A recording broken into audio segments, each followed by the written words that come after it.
അതുമാത്രമല്ല, ആവശ്യമായ നേരത്തെ ഇപ്പോഴത്തെ 400 ഏക്കർ എക്സ്പാൻഷൻ ആവശ്യമാണ്.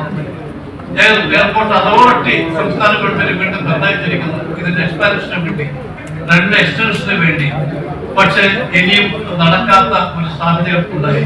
എന്നാൽ അതേസമയം കൊച്ചിയിലും അതുപോലെ തന്നെ കണ്ണൂരിന് വേണ്ടി എന്തും ചെയ്യാൻ തയ്യാറുള്ള ഗവൺമെന്റ് ആണ് ഇന്ന് കേരളത്തിലേക്ക് നിങ്ങൾ ആലോചിക്കണം.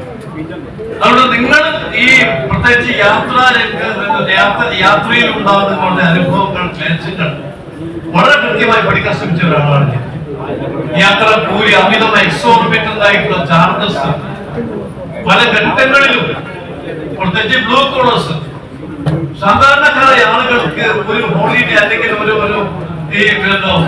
ഹോളിഡേ സീസണിൽ വരണമെങ്കിൽ അവർക്ക് എന്തുമാത്രം കൂടുതൽ ചാർജ് കൊണ്ടുവരുന്ന മക്കളുടെയും ഭാര്യയുടെയും എല്ലാവരും വെച്ച് നോക്കിയാൽ ഈ യാത്രാ കൂലി എന്തുമാത്രം കൂടുന്ന എല്ലാവർക്കും അറിയാം.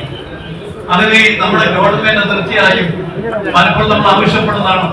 ഈ റെഗുലേറ്ററി അതോറിറ്റി ഫോം ചെയ്യാത്തതാണ് പ്രധാനപ്പെട്ട കാരണം. എല്ലാത്തിനും റെഗുലേറ്ററി അതോറിറ്റി ഉണ്ട്, പക്ഷെ സിവിൽ ഏവിയേഷൻ റെഗുലേറ്ററി അതോറിറ്റി ഇല്ലാത്തതിന്റെ കുഴപ്പമാണ് സത്യം പറഞ്ഞാൽ ഇവർക്ക് ഈ വിമാന കമ്പനികൾക്ക് അമിത ലാഭം കൊയ്യാൻ കഴിയുന്നത്